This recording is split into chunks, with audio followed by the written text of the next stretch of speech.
Hey guys! We're back. So, this is Aris again. Wala ba kayong mga kamay dyan? So, right now, meron tayong another vlog kung saan mag-unbox tayo ng chassis or gaming chassis na gagamitin natin for our AMD Ryzen 5 build. So, ang gagamitin ko ang casing is itong darkFlash Water Square 5 gaming chassis kung saan dun sa build natin, ipapakita ko sa inyo yung mga different components. At the same time, unahin muna natin itong gaming chassis na to. So, mamaya ipapakita ko sa inyo yung mga specifications, yung mga controls, also yung mga included na fan nitong darkFlash Water Square 5 na gaming chassis.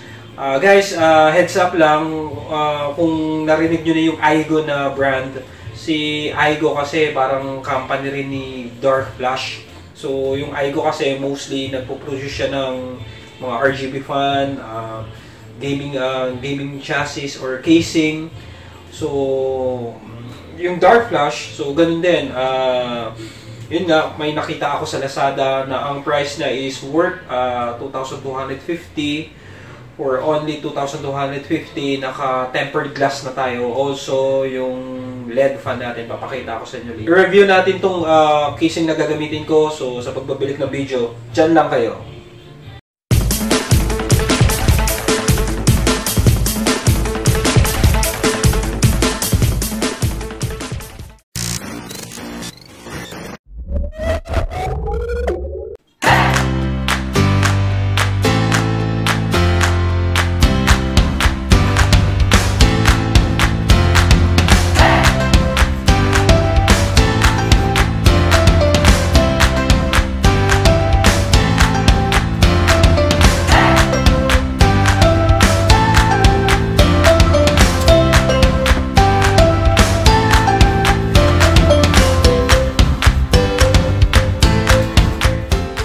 Guys, ito yung casing natin na darkFlash Water Square 5. So, sa front side, meron tempered glass. Then, sa side, tempered glass din to. So, ito yung pinaka-screw niya para i-hold tong tempered glass na to. Then, sa kabilang side, makikita nyo, naka-emboss yung other side na to. Ang purpose nito, para yung mga cable management natin mamaya, ma-route natin sa likuran. At the same time, mas malaki pa yung space na magagamit natin. Kaya, naka-emboss to. Sa backside,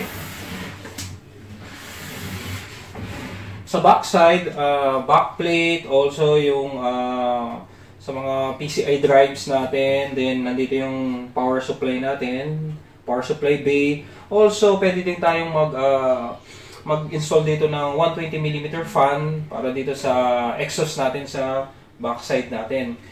Then, kung mapapansin nyo dito rin sa front side, meron na itong pre-installed na LED RGB fan. Tatlong 120mm to. So, 1, 2, 3. Mamaya ita-testing natin to. Paiilawin natin. Lalagyan natin siya ng supply. So, sa nakikita ko, dito sa side ng front, so may makikita kayo ditong parang mga vent. So, ang purpose nito, syempre, para maka-intake ng fresh na air papunta sa loob. Also, dito rin sa gilid ng front side natin. Front natin, meron din tong mga butas dito, may mga vents din dito para dun sa intake ng hangin. Sa ilalim, so may makikita kayo ditong butas, so pwede rin ventilation to. So syempre pag nag-absorb siya ng hangin, so pwedeng pumunta rin dito yung hangin. Also yung ilalim ng power supply, meron din siyang vent. At the same time, may nakalagay din, may naka-clip din na dust cover. Yung dust cover na to, pwede nyo tanggalin. So ito yung para sa intake ng air ng power supply natin. Guys, sa top area, makikita natin meron siyang USB 3.0, USB 2.0, dalawa, then mga HD audio for microphone and headset. Although yung indicator nyo para dun sa hard disk activity, then yung power LED light niya, then may pinaka-power switch siya. So, sa specification nito, ito yung RGB mode switch. Check natin kung reset to or RGB mode switch. Dito pa rin sa top top area natin, may makikita kayong magnetic dust filter. So pwede niyo tanggalin yung magnetic dust filter natin. Then pwede na rin kayo mag-install dito ng dalawang 120mm fan.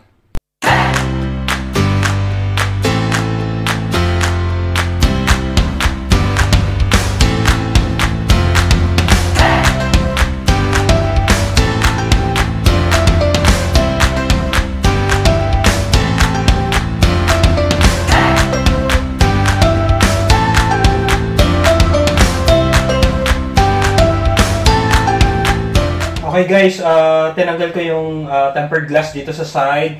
Also dun sa kabilang side, tinanggal din natin yung pinaka-cover niya. So, try natin i-check yung kabilang side natin. Dito sa likod, so sa kabilang side, so may makikita kayo, pwede kayo mag-mount dito ng 2 pieces of 2.5 na SSD. Dalawang piraso. Then, meron ditong drive bay for 3.5 na HDD. 2 pieces din ng HDD. Also, makikita nyo dito yung power supply bay.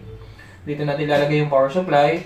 Then, yung mga routing naman ng mga cables management nyo, pwede nyo ditong ilusot dito sa mga butas na to. Kaso nga lang, walang mga rubber grommet. Insert nyo dito, lusot nyo dito, or lusot nyo dito.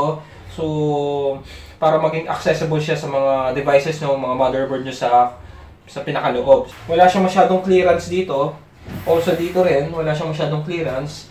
Ang pinaka-clearance niya lang is yung kaninang side panel natin na naka-embossed. So para maitago niyo yung mga cables niyo.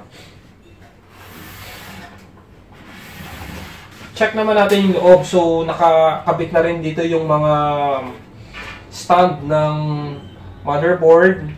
Also dito sa cover ng power supply bay natin, so pwede kayong mag-install dito ng dalawang 120mm fan para dun sa intake ng power supply. Also dun sa kabilang side, another 120mm fan na tinatamaan niya yung 3.5 na HDD bay. So pwede siya magkaroon ng hangin.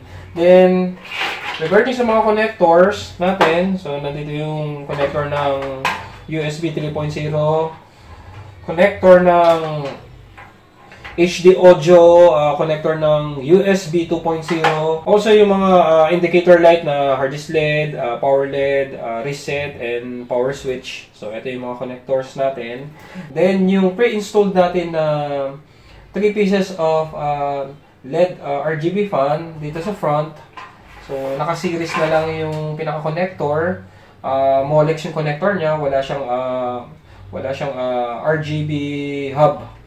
So, plain lang siya. So, ipapower nyo lang siya. So, iilaw na kaagad yung RGB and same time, iikot na rin yung fan. This time guys, gagamit muna ako ng temporary power supply para mapakita ko sa inyo yung LED RGB fan na included dito sa casing natin. So, ito yung power supply na gagamitin natin. Naka-plug na siya. So, guys, pag magpapagana kayo ng power supply pala na walang board, so pwede kayong gumamit ng power supply tester. So, ipa-plug nyo lang yung 24 pins dito sa power supply tester. So, mag-work na yung power supply nyo. Or kung wala kayong power supply tester, kung nakikita nyo yung green, yung pin na color green and ground, i-jumper nyo lang yan, mag-work na automatically yung power supply nyo. So, gamit lang kayo ng paper clip or pang jumper. I-jumper nyo lang yung green dito and color black. So, mag-work na yung power supply nyo. But this time kasi, ang gagamitin natin is power supply tester. Also, itong power supply tester na to, merong digital, meron ding analog. So, yung gamit ko right now is analog lang siya. So, may indicator siya ng mga voltahe na output ng power supply, yung mga DC output ng power supply, yung mga 5 volts, 12 volts, 3.3 volts. So, makikita nyo dito. So, pwede rin kayong bumili nito sa Lazada. Mura lang to. Nasa 300 to 500 lang to. Pwedeng analog or pwedeng digital. So, malaking tulong sa inyo to once na magto-troubleshoot din kayo ng computer. Just because, before kayo mag-troubleshoot ng computer, i-check nyo muna yung power source nyo kung good siya. Nakakabit lang siya dito sa 20 to 24 pin. Pakailan lang natin para may kabit ko.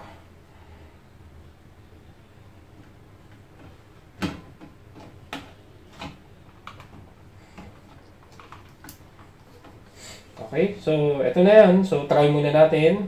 So i-plug nyo na yung power cord, then try natin i-switch. So yan, nag-work naman yung power supply ko. So this time, lalagyan ko ng supply yung casing natin para makita natin yung RGB fan ng darkFlash casing natin. Guys, lagyan na natin ng supply itong mga RGB fan natin dito sa casing natin. So i-off ko muna yung power supply. Then kukuha lang kayo ng Molex na power source. Naka-series na siya. Lalagyan ko na lang siya ng supply. So okay guys, nakakabit ko na yung pinaka-power source ng mga RGB fan. So try na natin paganahin. So switch nyo lang yung power supply. So that's it. Ayan. So ito yung RGB fan na included dito sa darkFlash chassis natin. So ang kulay niya pala rainbow. Rainbow siya, hindi siya solid color. Rainbow siya. At the same time guys, kung mapapansin nyo, back to back yung RGB ring ng fan. So yung iba kasing fan, isang side lang yung RGB. Pero dito sa case natin, dalawa yung side ng RGB ng fan natin. Also yung design ng chassis natin, naka-honeycomb na design siya. Kung mapapansin nyo, after ng tempered glass na to, yung design ng darkFlash, honeycomb. So, sa 2,200 na chassis fan, so mura na to. The same time, yung aesthetics, medyo maganda na rin. The same time, may kasama na siyang RGB LED fan. Kasi kung bibilihin nyo yung RGB LED fan natin, nagko-cost siya ng 250 to 300 isang piraso. Since nakasama na yung 3 piraso niya, so less na yun dun sa price nyo, or worth it na dun sa 2,200 na price ng entire casings natin. Guys, tahimik naman yung fan, medyo malakas naman. So mamaya ite-testing natin kung gaano kalakas yung airflow ng mga fans natin. Then static nga lang yung kulay niya. Ito lang yung kulay niya. So wala siyang remote para i-control yung sync ng mga RGB fan natin. At the same time, sa nakikita ko, yun nga, yung kanina diniscuss ko sa inyo a while ago. So dito siya ngayon kukuha ng air intake. At the same time, dito rin siya sa kabilang side. So mafu-fully test natin to once na kinabitan na natin to ng system. At the same time, naka-close na yung pinaka-casing natin, naka-cover na siya. So makikita natin kung malakas pa rin yung intake ng air niya dito sa tatlong fan natin na kumukuha siya dito sa side natin. Guys, sa mga nagtatanong, yung ginagamit kong power supply, second hand lang to. Alam nyo kung second hand lang to, meron tayong topic about power supply, natatandaan nyo. Korean power supply lang to, Korean surplus power supply lang to. So pinalitan ko lang yung 120mm fan niya ng RGB para medyo maganda yung looks ng konti.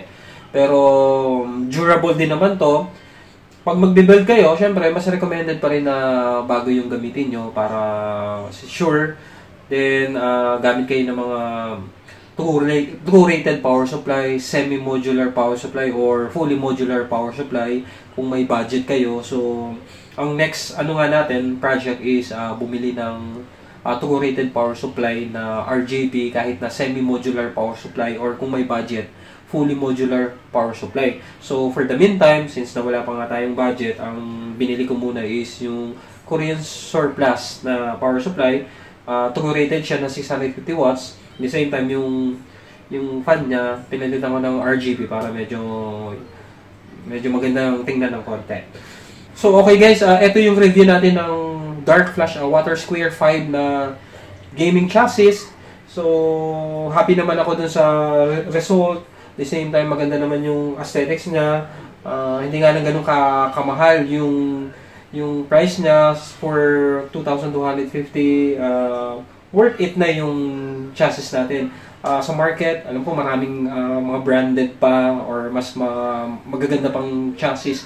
Siyempre kung limit lang yung budget nyo or budgeted lang yung assembled nyo, so pili kayo kung ano yung kaya ng budget nyo or kung ano yung needs nyo. So for the meantime, ito muna yung gagamitin kong casing. So far, okay naman yung review and the same time yung mga features ng casing natin. Yun naman yung talagang mga hinahanap ko. So, i-fully check na lang natin yung pinaka temperature niya when it comes na ma-install natin yung systems natin. At the same time, after nito, itatry ko namang ipakita sa inyo or i-unbox ko naman yung nabili kong RGB fan na ko rin siya or darkFlash na DR12 Pro 3-in-1. So, Aura Sync compatible na siya. At the same time, multiple na yung tinatawag na RGB light effects na. At the same time, meron siyang remote. Also, meron siyang RGB hub na. Guys, ang plan ko kasi, tatanggalin ko yung default na LED fan nitong darkFlash natin. Then, ipapalit ko itong DR12 Pro natin na sync na siya, Aura Sync compatible na siya. At the same time, meron siyang remote, also meron siyang hub control. Doon sa mga multiple lights effects na supported nitong DR12 Pro natin. So guys, kung nagustuhan niyo yung video ko, so like lang kayo, subscribe lang kayo. Kung may mga questions pa kayo, i-comment nyo lang ako. Yung link kung saan ko binili ito sa Lazada, ilalagay ko rin doon sa description. Ayun, abangan niyo yung build natin. So inuunti-unti ko yung mga parts, so nabuo na. So isa-isahin natin i-unbox, i-review the same time. Isa-set up na yung pinaka-systems natin. So guys, maraming salamat pa pala again. Pasensya na kayo kung bakit medyo natagalan yung mga unboxing ko and yung vlog ko, just because medyo busy lang ako sa work. Maraming salamat nga pala sa mga sumusuporta sa akin. Please subscribe, share, and comment dun sa mga videos ko. So sa inyo ako matututo, sa mga tanong niyo ako matututo. So maraming salamat. Even when you feel low, you can still go. Even when you feel slow, you can still go. Even when there's no hope, you can still go. I never answer to no, man, I still go.